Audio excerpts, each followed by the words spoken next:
Sage, you are amazing, and I'm so excited for people to learn your story. I know it's exhausting, but let's tell it again. So you grew up in a military family, if I remember, right? Yes, sir.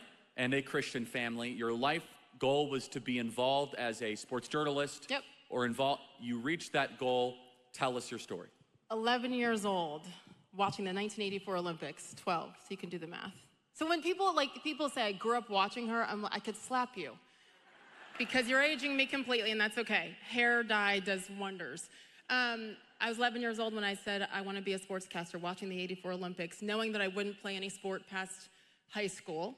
I thought the second best way would be to talk about it and to be around it. And what I noticed at a young age, moving to different countries, by the time I was 11, I lived in 4 different countries. Military brats, anyone else here? Yes, you understand. I thought that was normal to move around and have kids next door that were from Turkey here, Greece here, Norway there. We didn't speak the same languages, but kids always figure it out. But I realized living overseas and that sports is what brought people together. On a football Sunday, for 3 hours, everybody's on the same team. In your race, in your sex, in your socioeconomic status, in your politics, nothing matters. You're just cheering for the same team, and I felt that. And I wanted to be around more of that and to tell people stories along the way. So that was the why behind it, to tell stories and do true sports journalism.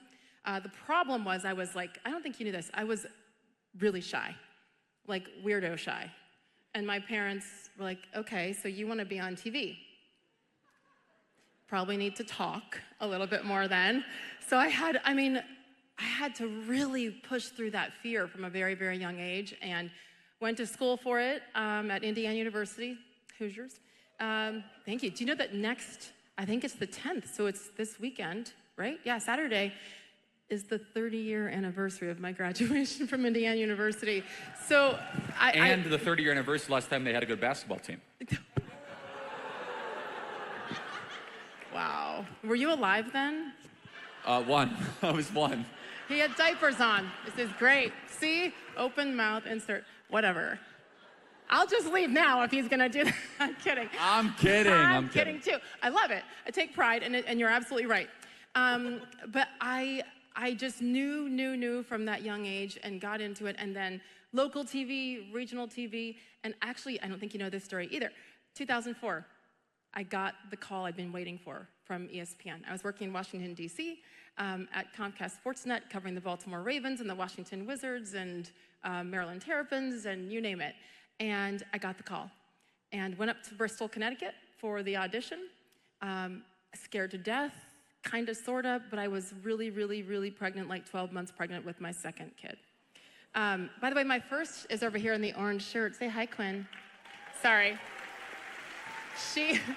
She graduated from college, High Point University, on Saturday, so 1 down, 2 to go. And so she was like 19 months old at home when I was pregnant with Nicholas, and the call, and I'd been working for 4 or 5 years, sending my resume tape in. Yes, VHS tape, snail mail, not like a YouTube link that these little brats use now. And so like sending the tapes in, and they kept saying, yep, nope, you talk too fast, still do. Your hair's weird, still is, all the things. Yeah, it is what it is. God gave me, I can't straighten it, like, go for it. So I got the call and went up for the audition, and I crushed it because I had more important things. I had this baby bouncing on my bladder, and so when they tried to like roll the wrong tape to see how I handle adversity, I'm like, guys, whatever, go for it. Got the offer when I got back. And I talked about it with her dad, with my parents, with my agent, and I prayed about it, and I knew I couldn't take the job. So the dream job, since I was 11 years old, I turned it down. My agent said, you're crazy. ESPN does not need you. You need ESPN. As that Army kid growing up around the world, all I saw was the example my parents set, that family comes first. And I knew that I wanted at least one more kid. I mean, I was about to have number 2, and my dear friend, the late, great Stuart Scott, Booyah, who took me under his wing before I even got to ESPN. Yeah, he was my best friend at ESPN. Stuart believed in me a long time before I believed in myself. And the human being that he was, I talked to him daily. And he told me, before I even got there, he said, don't come here until you're ready because you'll get eaten alive. So that's what I was thinking when I turned down the job. And they all said I was nuts and they're gonna blackball you and good luck, you're done, your career's done. So had the baby, signed another contract for 3 years, and just thought, if this is what's meant to be, what God wants me to do, to get to ESPN and fulfill that dream, then that's what he'll make happen. And 3 years later, I got another call. And it happened to be a better offer this time, too. So, because I was better at my job. I had worked on my craft. But that was, in hindsight, Charlie, one of the first big tests. Because I was scared to turn it down. It was this big dream. And back then, in 2004, I mean, there were many fewer women. And certainly no one very few that looked like me. Robin Roberts was really the only one, and she was certainly my idol, absolutely the trailblazer. So in 2007 went, and I gotta tell you, 16 and a half years at ESPN. When I got there, my kids were 11 months old, 2 and 4. I don't remember much from those days. I don't regret a thing. I got to do things that I never dreamt of. SportsCenter was that childhood dream, but it ended up being hosting coverage, pregame, halftime at the NBA Finals with 30 million viewers, and Super Bowls, and 7 straight Masters tournaments, and World Series, and like, I get emotional still thinking about what I got to do. And despite how it ended, no regrets. I loved it. So then there was a time for choosing. Yeah. COVID happened. Tell us about that. Yeah. What a fun time.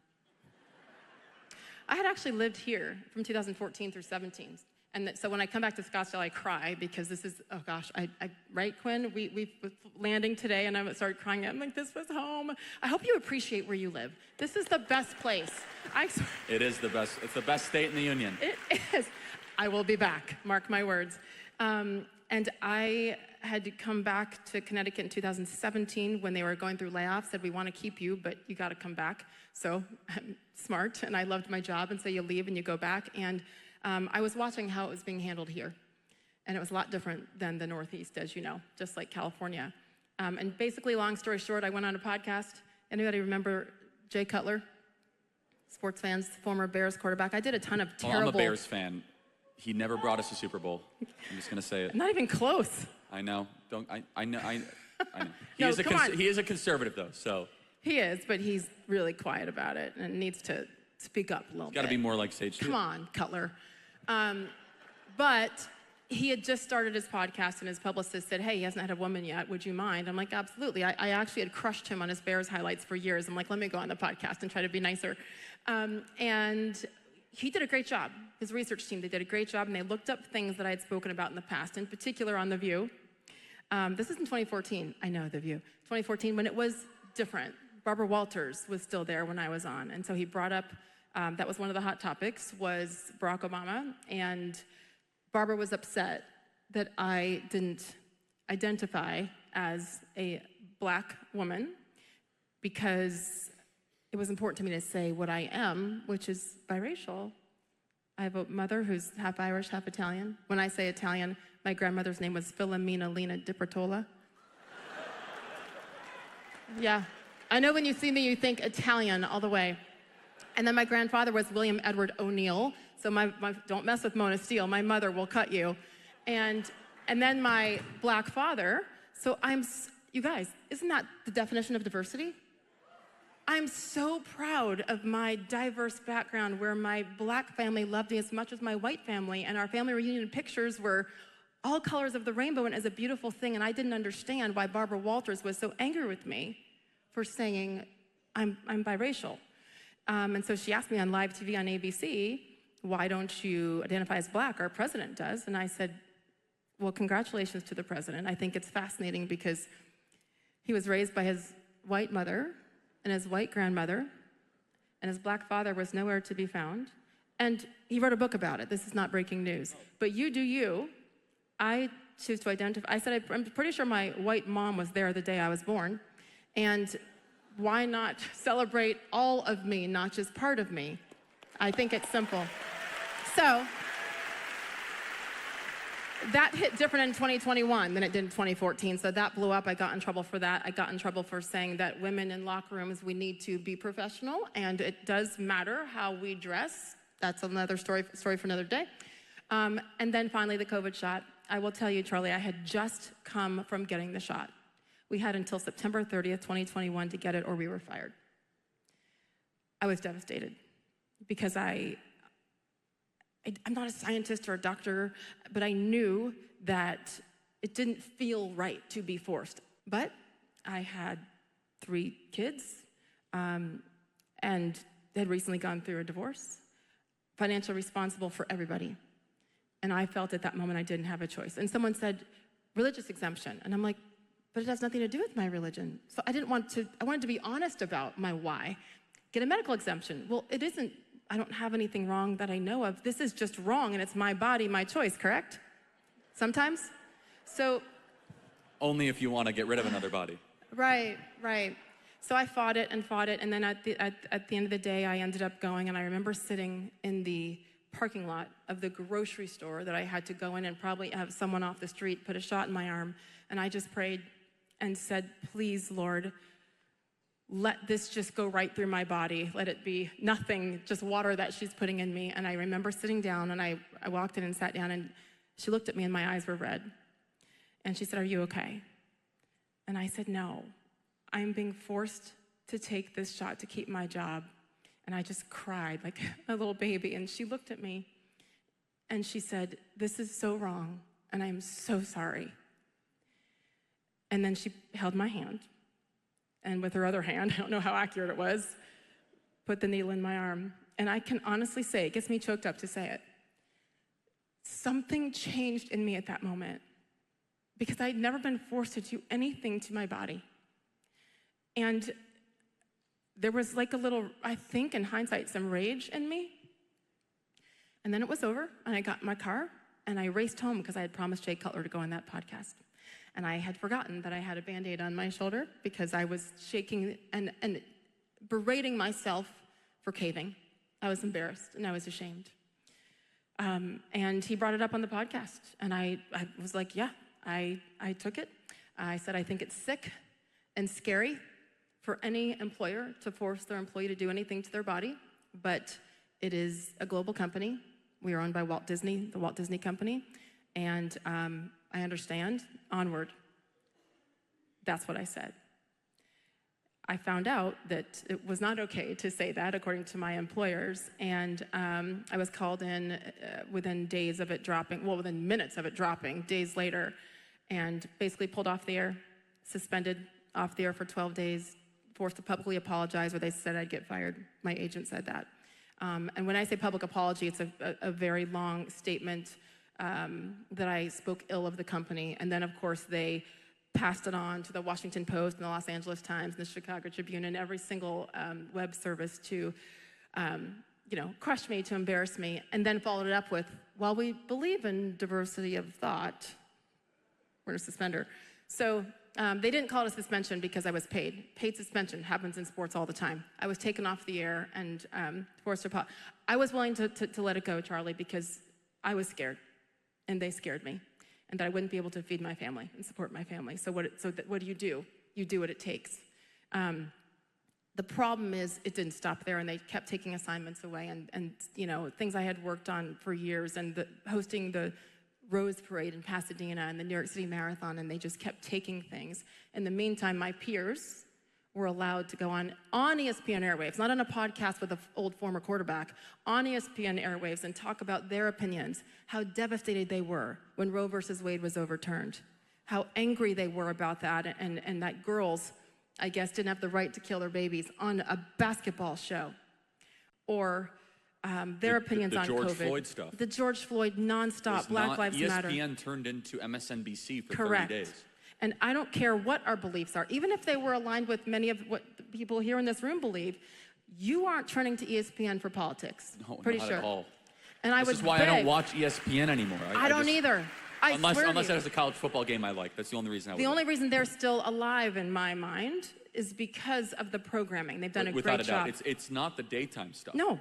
And also for news breaking, we have our phones. You go to X, you go somewhere else. It's not must-see TV anymore. It's the exclusive rights they have to correct. And they've done a great job with that, and that is why they're still standing. But the problem is, I told my bosses for years, long before things went crazy in 2020 with COVID and George Floyd, please keep it separate. Diversity of thought. Diversity of thought. And we were told not to tweet or talk about politics unless they agreed with what you were saying, if it was anything on the left, basically wokeism. So that's when I said enough is enough. And if you're going to allow all of my peers to talk about their politics because they align with Disney on ESPN airwaves, and I can't go on a day off on a separate podcast, separating myself from ESPN to not just talk about my opinions, but my experiences as a biracial woman, a proud biracial woman, as a mother who just wanted to protect myself and my kids from these mandates. I can have an opinion, especially if I'm complying with your rules, and I complied. So that's when I hired an attorney, the same attorney, by the way, who helped and represented Megyn Kelly and Tucker Carlson right now as we speak. If you get in trouble in the media, Brian Friedman's your guy, let me tell you. It was devastating to have to file that lawsuit. It broke me. That was my dream job, and I was so proud of it. But for 16 months, from the moment the lawsuit was filed to the moment we settled, who sues their employer while they're still working there and on their airwaves every day? I would go in shaking, feeling sick every day, and I'll shut up after this. I would pull into the parking lot and call my mom and dad. I'm 52 years old. I call my parents 3 times a day still. You're never too old for mom and dad. And I'd call my parents, and we would pray right before I walked into those doors to go on TV and represent my company and try to represent the fans out there. And for those of you Catholics and others, the prayer is Saint Michael the Archangel. Protect us from the wickedness and snares of the devil. Rebuke him, we humbly pray. And that prayer every day is the reason I could walk in and put the fear back here to go do my job. And I felt like I had this bubble around me, a bubble of protection. And I look back, I did my best work during my scariest time. And I know that is because God was with me every step of the way. I love that. And what has, obviously based on what you just said, it has strengthened your faith, but then you decided to level up the ante even more. You left ESPN. Why did you do that? Well, that's a great question. Why? It was gradual, Charlie, and I look back on it, and I'm just almost laughing that I went from saying, no, separate, because I believe it should be separate from our jobs, our politics, to this. I think I'm like millions of other Americans who had just been pushed a little bit too far. When I had people telling me how racist I am, white people. I guess it's that white mom that they did want me to acknowledge at that point. I don't know. Racist, sexist, all of those things. And at the end of the day, I can separate who I want to win based on what? Policies. It's very simple. I lived here.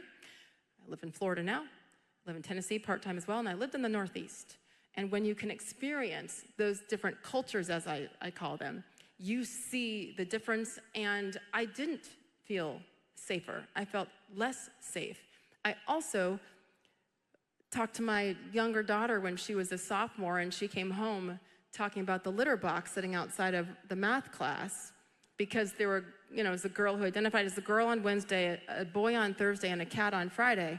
So we're fine with that. This is very real. Hundreds of schools have this, by the way. If you don't know about this, you guys are not informed. I'm just going to be honest. It's real. It's not a joke. They identify as cats, so they have to have litter boxes throughout all these schools. They're furries. In Arizona, they have them, too. They're furries. Furries. In Scottsdale Unified School District, they have this.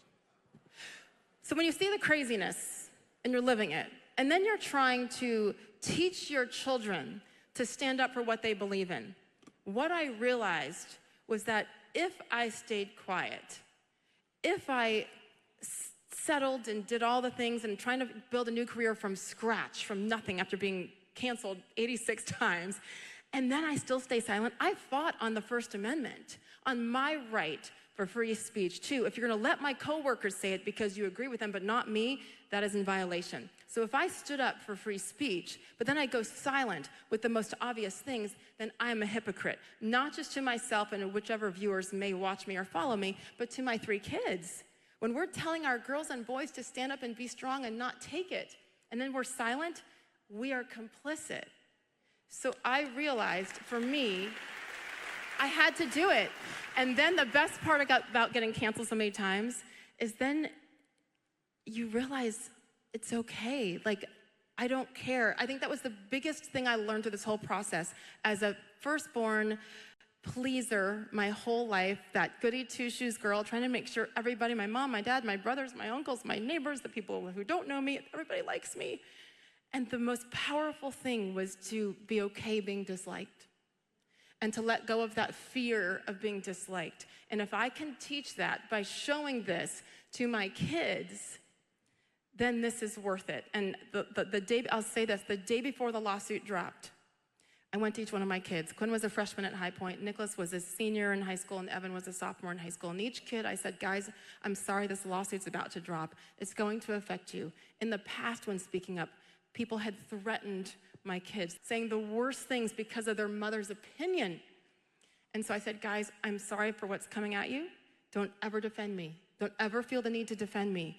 Just remind people, especially those who preach diversity and tolerance and equity, that diversity of thought is where it all begins. So my mom has the right to her opinion. You don't have to agree, but she has that right. But don't feel the need to defend me. And I went to my son, who I always say, he's my saint in between my two, not psycho, but kind of crazy daughters. Psycho. He is definitely going to heaven. I said to him, I'm so sorry for what's about to come. And he looked at me and he goes, Mom, it's about time you stood up for yourself. But what's the lesson? What's the lesson? We're staying silent to protect those around us, so they don't go through pain, so they don't fear things. And what was I doing? I was a hypocrite. I was showing him the opposite of what I wanted him to do. So I knew at that moment, and Quinn said too, she was proud of me. She was scared, but she was proud of me. And I knew at that moment that even if Disney crushed me, which financially they came pretty close to doing in about 4 minutes, right? It's Disney versus me. Even if I lost, I actually won because my kids saw that their mom no longer lived in fear, and that's been the biggest blessing to come from it. Last question here, then I want to do some Q&A. Did you know this whole world existed? I want you to talk about, I heard you say this briefly. I thought it was so interesting. It was at our Believers Summit, and it was kind of like a one-off thing. So here you were the guiding force of commentary at the NBA Finals, the Masters, every major sporting event. So you think you kind of had a good pulse on America, like how people gather and how they think. And yet you've been introduced to this entire world. Tell us about that as someone who didn't even know it existed. Social media, especially, frankly, before Elon Musk took over. Thank you, Elon. It was an ugly place, and the algorithms made sure that if you had an alternative / middle to right viewpoint, that you were ostracized and vilified and attacked. And so I thought that was the real world.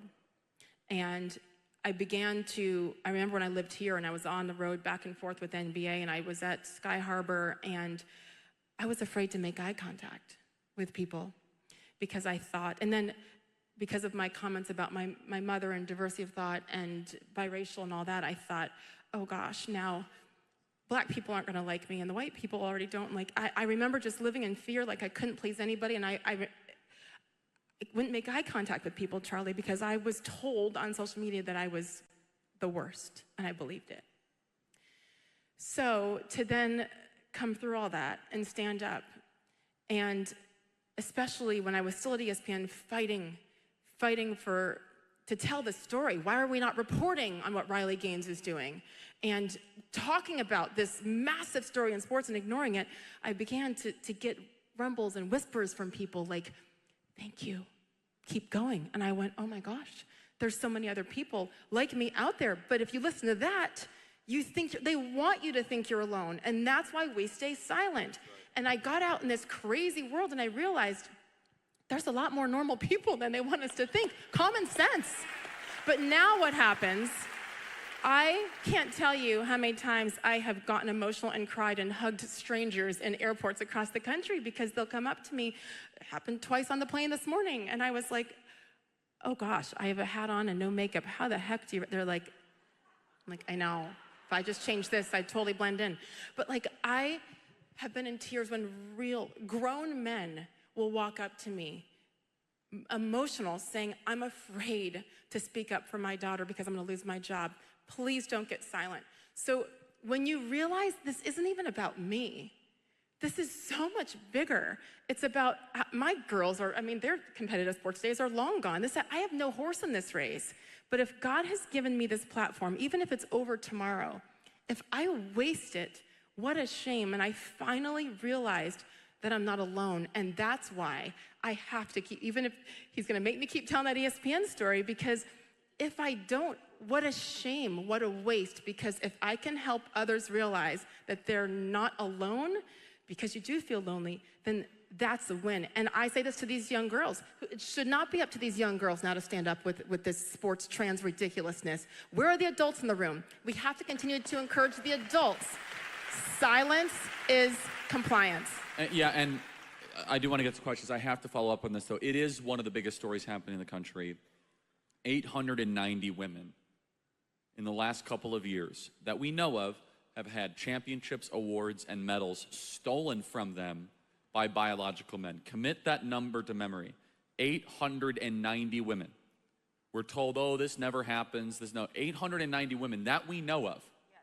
And a lot of this goes unreported, by the way, a little middle school thing in Kentucky or high school thing in Ohio that doesn't even make it. So 890 that we know of. They're doubling down and digging in on this. They're going all in on biological men stealing awards and trophies from women. You are a sportscaster, you former sports, you understand this so well.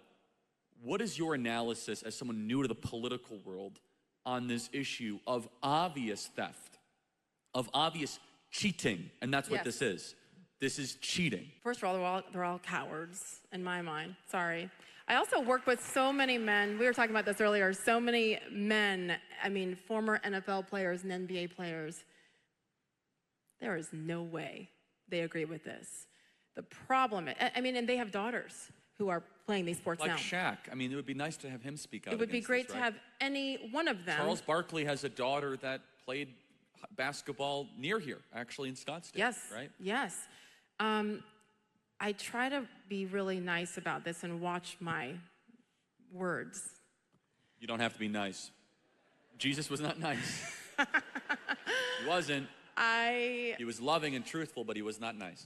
Okay, forgive me, but these men need to grow a pair. And I'm sorry. How else do you say that? How else do you say that? Stop being cowards. Stop being quiet. I was talking about my coworkers at ESPN because they've got millions and millions of dollars. They have the security. They don't have to worry. And they still choose to be silent when, again, if one spoke up, what happens? You see it with these young women now, and slowly but surely these girls are giving up their lifelong training to stand up. The fencer over a couple of weeks ago who took a knee, God bless her, and how scary for her that she could be throwing her career away. We're not gonna let that happen, right? There's so many good people now who are uplifting women who have that courage, but for the men out there and the fathers, it is real. The fear is real for cancellation, etc. However, if you band together, and again, you're reminded that you're not alone, there is power in that, and we cannot stop with this issue, because that's the 890 that are reported. But you're not talking about the girl, if you're placing 1 through 8, and there's a boy in third, totally, like number 9, then doesn't even get a shot. Didn't make All-American. Like in the Riley Gaines story, the man who all of a sudden, parachuted in, there were girls that their whole life goal was not to win the national championship, was to be called an All-American, and they got displaced from number 8 to number 9. And so that one doesn't get reported, but then they lose being All-American status by 1 slot. Their whole goal was to make that 8th spot, and a man then displaced them. So we're talking about tens of thousands of women that have been displaced by, some of them are perverts, so let's just be honest, they just are. Correct. But they're all cheaters, okay? And I know the legislative solution, but I don't understand, and it's just a failure for me to get this because I'm a father of a daughter, why dads are putting up with this. I don't get it, and I get nothing but excuses like, oh, I'm gonna lose my job. Okay, well, you're gonna allow your daughter to be publicly humiliated like this? Right. Do something. Organize a group, have a protest. I will say this, and the men of the, I've said this before publicly, I got in a lot of trouble. So I'll say it again. The men of the 1950s would have put up with this for like 3 seconds. Yep. And they would have handled it the way the men of the 1950s handled stuff. Thank you. We might disagree, but they're not stupid. They know. I truly believe it's deeper than that, and God forbid you agree with something that the center right believes in. So tribal and just it is, but it's actually evil. 100%. It's evil. And this is, I mean, look, we have huge pressing issues, but if we as a country can't agree that men should not be in female private spaces and in female sports, I have nothing in common with you. I'm sorry. I don't have common ground. I don't seek to remedy that. That is an existential dividing line between the two factions and camps in this country.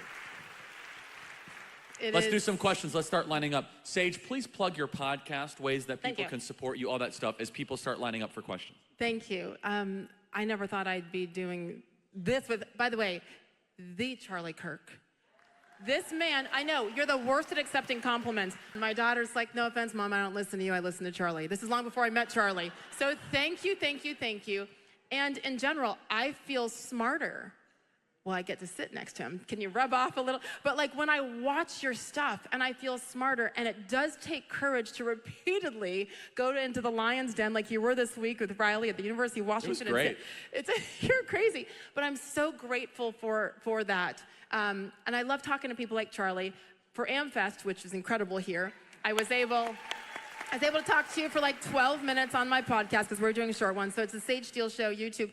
I didn't understand that you needed subscribers. Like I didn't know anything. I worked at a TV network. You just tune in and that's how I get paid. Like I get a salary and a paycheck. It's a contract.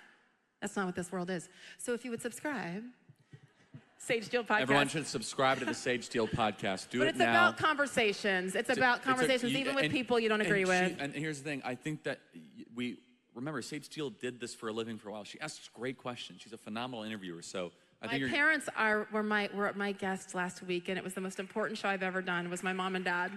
Phenomenal. Let's start here on this side, everybody. If you want to start lining up for questions here, don't be shy. Yes, sir.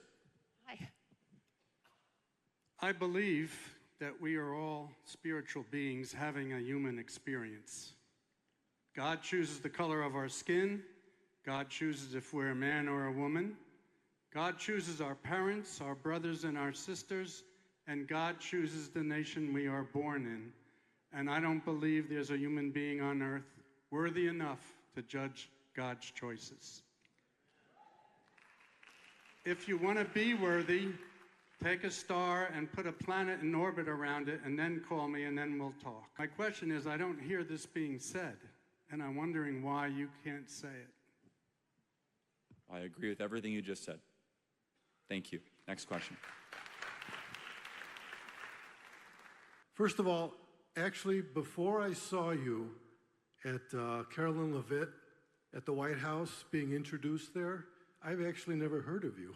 I like that. That's nice. Yeah, I'm an engineer, okay? So how did that feel displacing a lot of the other, let's say, big networks like ABC, MSNBC, that kind of thing? So you're talking about the new media seat that Caroline Levitt has done with the White House press room. Yes, the Steve Bannon's, the Newsweek, that kind of Newsmax, yeah. Oh, I have never been more nervous for anything in my life. In the White House, the Brady press briefing room, I was scared to death. It was such an honor. I was the third one. And they brought me there the day that Donald Trump signed the executive order to keep men out of women's sports. So it applied for me to be there. The key with that question, which again, I was so nervous. I've talked to Michael Jordan and LeBron James and Stephen Curry and all the best top athletes in the world. There are still loopholes that the NCAA has taken advantage of because men are still allowed in women's spaces in college campuses and sports. And they can still take scholarships away from women. So those are the things that the president is continuing to work on. We are so grateful for the EO that he signed that day. And it was honestly the biggest honor to be there. I never aspired to do politics. I ran the opposite direction. I was like, oh, heck no, you are not getting me into this thing. And there I was sitting in the press briefing room talking to Caroline Leavitt. What an honor. And it was really a moment that I don't know that anything can really top it because of the importance of it for young women. Growing up, I learned at a young age that everything was cyclical, whether it was the economy and recessions or politics went left, they went right. I think we're in a period where, clearly that has changed for a longer period of time. The cycles have extended. I'm wondering, because I can't extrapolate out into the future with journalism. Is journalism is it dead? Is it going towards podcasts completely and ABC News and 60 Minutes and all that they're gonna go out of business? I'm sure you guys have thought about it, so the question is really for both of you. Where do you think journalism, since journalism is basically dead now, will integrity revive?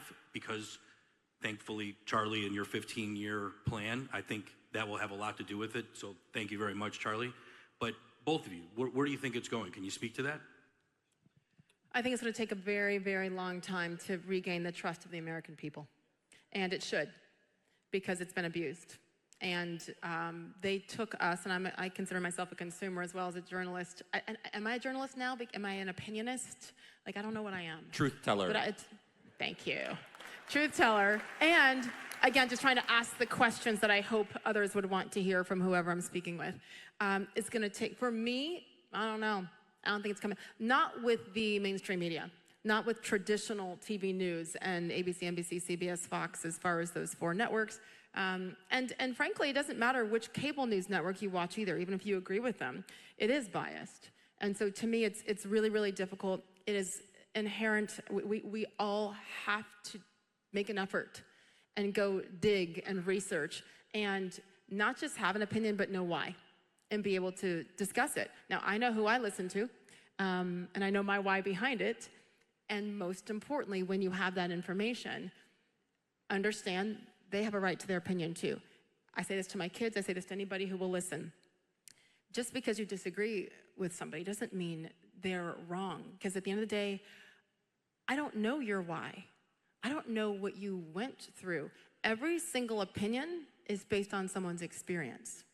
So when we judge, I don't think it's the right way to handle it. So go dig, go do your research, know your why, and respect other people's why. But I think mainstream media is dead. Yeah, I agree with that. And it's for the better. And you look at, I was just recently sitting next to what I call a ruling class reporter. I won't tell you who, it was all off the record. You would all recognize him, and he's on TV a lot. And he's like, well, what can I do to regain the trust of my audience? Because they're actually self-aware at this point. That was what was so interesting, is that he's like, all my colleagues, I know that people do not trust us anymore. And I was like, number one, how about a little contrition? Can you apologize and just mention that you got a lot of stuff wrong? That you got COVID wrong, you told us that masks worked, you told us 6 feet to slow the spread, you told us to get 9 booster shots, you told us to close down the schools, you told us that the virus came from a wet market and the Wuhan Institute of Virology, not the Wuhan Institute of Virology. How about just some contrition that you misled the entire civilization and then called us names and then smeared us for years on end? And then the other part, you need to apologize for what you didn't cover. I don't say this with a lot of delight, and I don't want to take too much time on this. We actually do need good media. You need people that look after stories. What happened in Nashville, the school shooting there, and how they completely made that go away. So then people finally went, oh my gosh, they have been intentionally lying to us this whole time. I do believe it's a blessing in disguise, all of the lies, all of these things, because without that, I don't think the American people would have believed how bad it was. Yeah, and again, so here's the good news. Find podcasters and information sources that are decentralized. Here are some things, again, I would love that you listen to my show, listen to Sage Steele, whatever. If you want to listen to me, it's great. Number one, they have to earn your trust. Don't give it immediately. Watch them over periods of time and see how they cover stories and make them earn it. Number two, watch or listen to people that engage with their audience. They read the emails from their audience. They have an opportunity for the audience to call in. They have an opportunity for the audience to communicate. If you look at the worst of the journalists, they do not communicate with the common folk. That's something that Rush Limbaugh did better than anybody else. Open Line Friday. Show me what you, And you think about it, it's a check and balance. Hey, Rush, I think you were wrong about this. Hey, Rush, he would read his emails all the time. Remember that, Rush? He had the big screen of all the emails. It's the reason why he had a pulse of the country, because he knew what people were thinking, not just what was on a teleprompter screen. And finally, listen to people that pursue stories the mainstream media ignores. Story selection is incredibly important. The number one point of media malpractice is the things they don't talk about, the stuff they decide not to cover. For example, when a biological man beat that Italian woman to a pulp and they couldn't hide it. So those are the three characteristics. Yes, ma'am, your question. My question is more of curiosity. You raised the point of furries and having litter boxes in schools. So my question is, how far does this mental illness really go? Have teenagers, because I work at a high school, a Christian high school, and I'm well aware of the psyche of a teenager. Have teenagers actually pulled down their pants, squatted over Yes. a litter box, and pooped? Yes. Really? Yes, and teachers support it. And then they use their hand to cover it up? No, they have like the tools, like if it was a cat. Oh, and then I was like, do they lick their hands afterwards like a kitty cat? I mean, I'm not how sure. How bad is it? It's bad. Oh, I'm sorry. I'm surprised too. I'm surprised. No, you and shouldn't be shocked. surprised. And again, you're shocked, and I'm going to be very honest. And it's appalling. It means that you have to consume non-mainstream media, because this is very well known, right, Sage? For those of Unfortunately, it us, is. if you guys do not know this is happening, I encourage you to reevaluate where you get your news from. This is all across the country. Furries are a thing in almost every school district in America, with accommodating litter boxes. Hinsdale High School, Hinsdale North, Hinsdale South. We have Downers Grove North. We have all across the country this is happening. And if you don't know it, I'm not trying to criticize you, make you feel bad, but you are in an information cycle that is not rooted in reality. Thank you. It's Next question. uncomfortable. It's very uncomfortable. And this Yeah, is why I mean- people say they don't watch news or pay attention, because it's depressing. Yes, it is. But then look what's happened. Look what we've allowed to Again, happen. and cable because of news that. might not talk about it. Well, you should get to know it. Yes.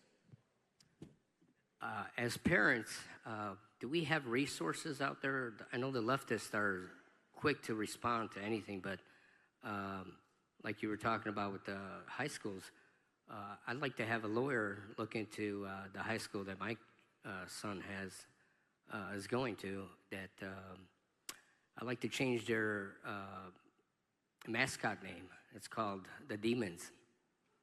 It's Greenway High School, just like ASU has Demons, and I'm just wondering, do we have resources available to us that is anything out there that we can take action? I mean, we talk about it, but what are we willing to do? Are we willing to walk and act on it? But the resources are not there as far as I don't know any of them there. Yeah, you mean like legal resources or? Just to start the ball going, legal, anything. I mean, the left is so organized. They have, at every level, if they're attacked, they know they have everything to back them up. But we as believers, where do we start? I mean, there's Alliance Defending Freedom, which is headquartered here in Arizona. They do a really good job, obviously a turning point. But you bring a good point. I would have a difficulty as a young person, playing for a team that said Demons on it. That would be tough for me, I'll be honest. But we'd be happy to refer you to our team and help you out. Thank you. And by the way, I will say the big picture, which might seem like, really far away because it is logistically Washington, D.C., but what Linda McMahon is doing with the Department of Education as a whole, I think is a very big deal. That's right. With the DEI, with the books that have been allowed in our schools, with kids that are in elementary school, primary school. So unfortunately, it does take a long time, I think, to unravel the mess that they have created and allowed. It starts with our kids, and she is doing everything she can Amen. to help. Yeah. Well said. Really quick, yes. Hey, how are y'all? Thank you for coming. My name's Aaron, and I go to the college at this church. Personally, I had a question, for like chasing your dreams, because ESPN was like your dream, and if you had any pointers, I'd appreciate it. About chasing your dream. What's your dream? Music and preaching the gospel. I feel like that's a God-given dream, and I grew up watching Billy Graham. So, and just putting those two together probably. How old are you? I'm 24. Right? we have so much hope in this country with young men like this. The fact that you're going to school here, I think says a lot. You're going to get no's along the way. You're going to get other people. Everything is, I mean, it's a beautiful goal, and you're within the church and God and Jesus, and it's competitive. And there's a business aspect to it. And so what happens when they tell you no? That, I don't know, maybe they don't like your drawl. I think it's great. Depends where you are, right? Depends on who's making the decisions. So at the end of the day, I cannot tell you how many times I was told no. And then when I would get my foot in the door, how many times I fell on my face in front of millions a couple of times. And so the question is, what do you do with that when you get back up? And it does take a long time. What I always say to my kids, and I think Quinn, you said this earlier to somebody, when you see what someone else is going through, learn from it. Like, watch us screw up and take it and do more with it and push through with that dream. But most importantly, what's your why? Know your why. I told you my why earlier with journalism, to tell the stories and to help unify, because that's what sports did for me. So know your why, and I think for you and for everybody, that makes it easier to keep pushing when there is fear, when you're not making any money, when people tell you you're crazy. It's not up to them. It's up to you. These will be the final two questions here. Hi, thank you both for coming tonight. I appreciate you not only being here, but also standing up for truth. My question more revolves around the Jay Cutlers of sports in general. I would assume you know a lot of athletes, and Charlie, I would see that you would know a lot of athletes. And from what it seems like, they have enough to pay for security, they have all the fame they can ever need, and money to last them a lifetime. Why don't they stand up and actually say something on a conservative point of view? Why are they sitting back and watching this happen, not unifying around truth? I mean, it's not just athletes, though. It's a lot of people with power and money stay silent. I mean, let's take a good example. Harrison Butker is an amazing example of an athlete that had a lot to lose, and he still spoke out. And he didn't even speak out that forcefully. He just said that some women should stay at home and raise their kids if they want to. And they he received a whirlwind. I have a lot of respect for Harrison Butker because he's in a very high pressure job, which is being a kicker for an NFL football team, and which even the slightest distraction could throw you off. And so any athlete that says, well, I don't want the distraction, I'd be like, look, Harrison Butker only gets like 4 chances to perform a game, if that. And the entire game is around whether he like moves his toe by like a 1/4 of an inch, right? So don't give me that excuse that you don't want the distraction. This guy spoke out for what was moral and what was good. And he's the highest pressure thing in like all of sports, with like, again, 30 million people watching on Sunday night. Are the Chiefs going to make the final field goal? I think it's pretty admirable. But look, I don't want to call these people cowards, but they're part of an entire cultural organization for their whole life where the incentive structure is to remain quiet and to remain silent. What I don't get, current players I can sort of understand, but I fall short of understanding. What I really don't understand is those that are retired, that have all the money in the world, that have everything imaginable, and they're the ones privately messaging me. I'm like, what's the big deal? You're not gonna wanna go on CBS or Fox. I mean, Peyton Manning is very conservative. He does not speak out on this stuff. Eli Manning is very conservative. And I like these guys. I grew up watching them. But imagine the combined power if like Peyton Manning and Eli Manning and Dan Marino and Drew Brees and every major NFL quarterback of a generation came together in harmony and said, here's our 5 non-negotiables and we're gonna vote this way. That could have a profound impact on culture. Instead, they kind of tap dance around it. And what's so disappointing is that those on the left, they're not afraid of speaking their political beliefs. A couple of things. I do think you can look back at Aaron Rodgers, for instance, who took so much heat for what he said in 2020. He got canceled for the first time about a month after I did.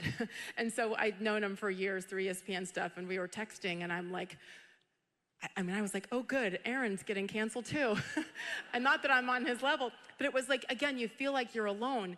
What he was saying, and I won't, reveal all of it, but it was comical to see how many people, peers of his, some of the biggest names, texting him to say, yeah, you're right, good job, got your back. Do they? Not one other one stood up and said, why are we being forced to do this? They let him get just crushed, right? And he still does. Some of it is self-inflicted with other things. Point being, he was right about that. And again, there's no attrition. There's no accountability to come back to that.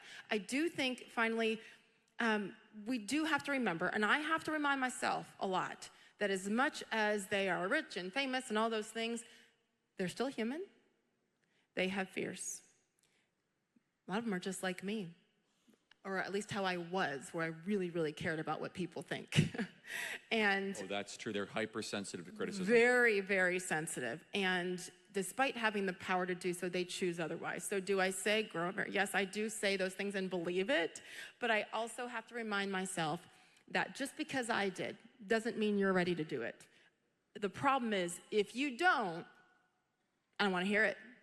Don't complain. Unless you choose to stand up. I don't want to hear it. And a final wrinkle, then we got to get to the last question. You know who's the one that's actually pushing these quarterbacks and their wives? Like Brittany Mahomes is actually pushing Patrick Mahomes. A lot of NFL wives are getting radicalized by the Charlie Kirk show, and I'm sure they're bugging their husbands to speak out. Thank you. Last question. I know that for a fact. It's true. Hey, Charlie. Thank you both for being here. I just wanted to ask a question in regard to something that was asked earlier. While I believe the government and media are filled with useful idiots, why should we believe the mainstream media is dead and isn't just taking on a new form with new faces? I worry that this is because the left plays dumb, so we underestimate them. This way they can get to us and conservative media to misreport false news created by them to discredit us. For example, some of the details surrounding the murderer, Carmelo Anthony. Okay, yeah, I mean, I do agree with your premise that we shouldn't declare victory preemptively. I mean, the left is always going to readjust. They're going to recalibrate. But I will say, I mean, it is an objective fact. Subscribers of the New York Times and the Washington Post are down. Viewership of CNN and CBS and ABC and NBC is down. They're going to struggle. They're going to try to reinvent themselves. But they're going to struggle. And I think they're going to struggle because decentralized long-form podcasting lends itself towards one thing, the pursuit of truth. If you're in long-form decentralized podcasting and you're not pursuing truth, you will not have an audience. People will not go out of their way to listen to you while they're walking or cooking dinner or while they're working out if they feel as if you're leading them towards a lie.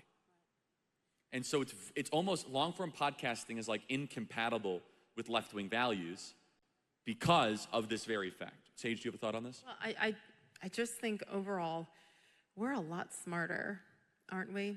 It took us a long time. It took us getting beaten down to the point where we said, wait a minute, enough is enough. And I've said this 100 times. You know what? Pushed me a little bit too far. And now we've had enough. Amen. And we've got to save this country and truly practice what we preach with diversity of thought and all those things. So I feel like our jobs, if we have a platform, is to, number one, continue to, yes, push the truth and the facts, and point out when others are not. Not to get clicks and not to crush them, but if you do it and you back it up with facts, like last weekend, 2 weeks ago, whenever that was, the NFL draft with Shedeur Sanders, football fans watching him slide to pick number 144. Honestly. I was loving every moment. I know, and I go way back. I know his father, Dion, quite well, so it's like, oh my gosh, you see the human part of it. He needs more humility. They all do. I could not agree more. I totally agree. But the point is, when people are trying to make that about race, I'm like, okay, here we go again. That's just such low-hanging fruit, so lazy. So I went and gave some numbers and how 26 of the 32 first-round picks were black. The first overall pick is black. Does that mean that every single GM in the National Football League that is of color, and there I think were 10 last year, and then the black head coaches for not picking the black guy, so are they racist too? Like, stop. So when you go at them, and that was just an example, with facts, not just my opinion, but facts, it's tougher for them to call us idiots and all the names that they did for so many years. So to me, it's the easiest, safest way is to come back with facts. And the only thing I will take from Michelle Obama, only, is that what? When they go low, we go high. And the way that we do this really, really matters. Sage Steele, everybody. God bless you guys. Give it up for Sage.